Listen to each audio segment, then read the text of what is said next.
அன்பு நேயர்களே, சுமார் 30 வருடங்களுக்கு மேல் இருக்கும். அன்னையானவள் அப்பொழுது கோபுரம் எல்லாம் கட்டிக்கொள்ளவில்லை.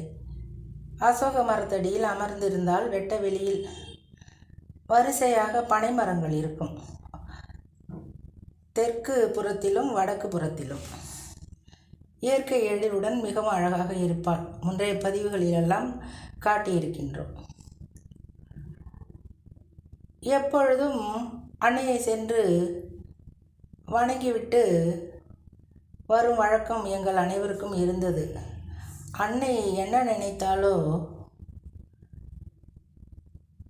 அடியேனை என்னம்மா சுயம்பு துர்க்கையம்மா பிடித்து கொண்டாளா, இல்லை முன்வினை நல்பயனால் என் அன்னையை நான் பற்றி கொண்டேனா என்பதை அறியேன்.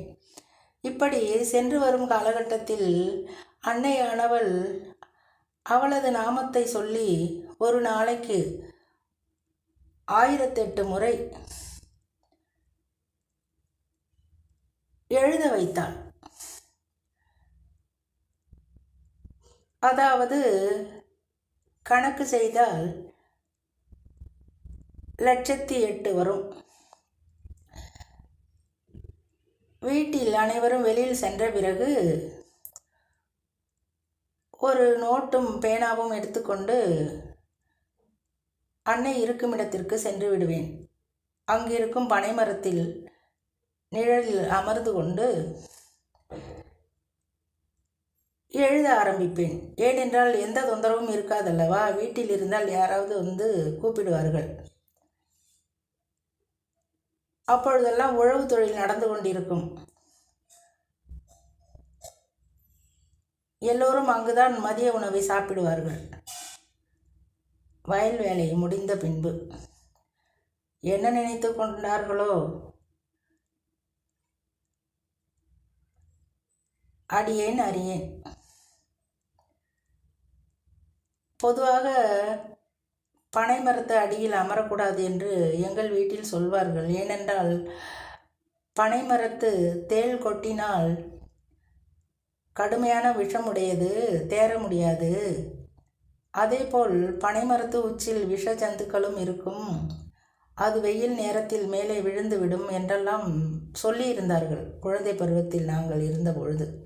ஆனாலும் மணிக்கணக்கில் அமர்ந்து வெயிலில்தான் அன்னையை பார்த்த வண்ணம் எழுதி கொண்டிருப்பேன்.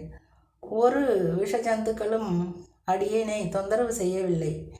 மனிதர்கள்தான் மிகவும் மோசமாக தொந்தரவு செய்தார்கள். துர்கா நகர வாசிகள். நல்லவர்கள் சிறிது பேர் இருந்தால் பொல்லாதவர்கள் அதிகம் பேர் இருக்கும் உலகம் அல்லவா. இப்படி எழுத வைத்தால் என் அன்னை. இப்படி எழுதும் பொழுதுதான் பாடல் வரிகளையும் கொடுத்தாள். அங்கேயே அந்த பாடலையும் எழுதி மெதுவாக பாடிவிட்டு வீட்டிற்கு வந்து விடுவேன். ஒரு நாள் விடாமல் தொய்வில்லாமல் எழுத வேண்டுமல்லவா. ஒவ்வொரு மாதமும் இறைவனை வணங்க முடியாத நாட்கள் உண்டல்லவா பெண் மக்களுக்கு. அப்படிப்பட்ட காலகட்டத்தில் அன்னை வீட்டிலேயே இருந்து குளித்துவிட்டு எழுத வைத்தாள். இப்படித்தான் இது கடினமான, அதாவது சிறு பிள்ளைக்கு ஒரு கடினமான தேர்வு போலதானே. இதையெல்லாம் லட்சத்தி சொச்சம் எழுதி முடித்த பின்பு அறிந்து கொண்டேன். ஒருவர் பாடியிருப்பாரா, அந்த காலத்தில் ஒரு பாடல் எழுதியிருப்பார், பக்தி பாடல். எழுதி எழுதி பழகி வந்தேன், எழுத்து கூட்டி படித்து வந்தேன், பாட்டுக்குள்ளே முருகன் வந்தான், பாடு பாடு என்று சொன்னான் என்று எழுதியிருப்பார். அனுபவித்து எழுதிய வார்த்தைகள் தானே இதுவும்.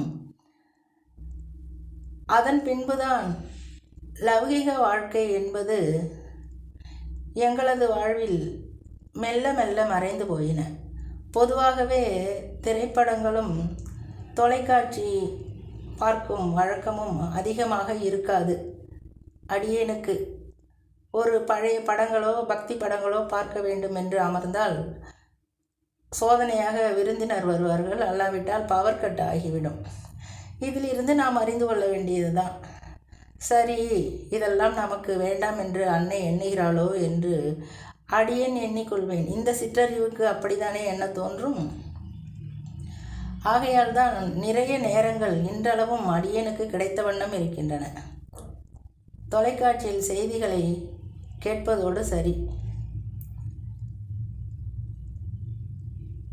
இப்படித்தான் அன்னையானவள் எனக்கு அடிக்கடி கடினமான தேர்வுகளை வைத்தாள்.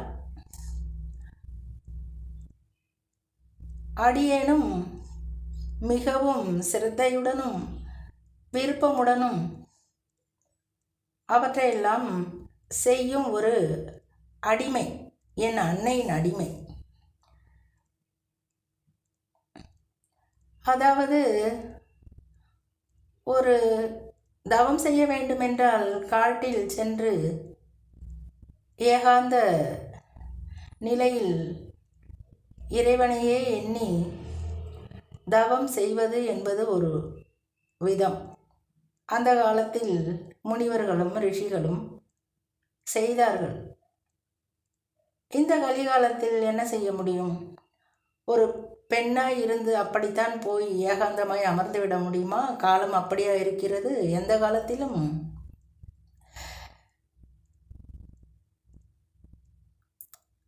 சுவை அறிந்தவன் அதை மறப்பது கடினம்.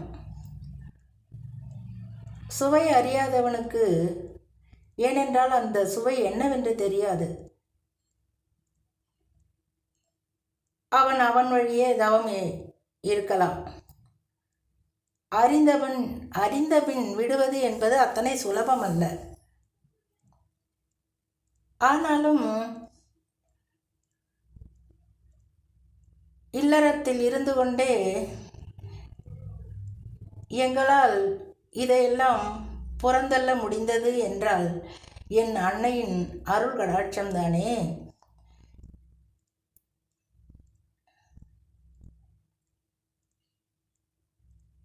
நம் கண்ணெதிரில் அத்தனையும் இருந்தும் நாம் அதன் மேல் பற்று வைக்காதவர்களாய் இருப்போம்.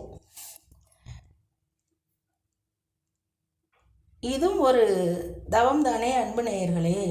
இப்படித்தான் அன்னையானவள் தேர்வு எழுத வைத்து கொண்டே இருப்பாள். அடியேனும் அன்னை மீது பாரத்தை போட்டுவிட்டு நன்றாக படித்து தேர்வு எழுதி கொண்டிருக்கும் மாணவியாகத்தான் இன்றளவும் இருக்கின்றேன். இதுதான் எனது அன்னைக்கும் அடியேனுக்கும் உள்ள ஒரு பந்தபாசம்.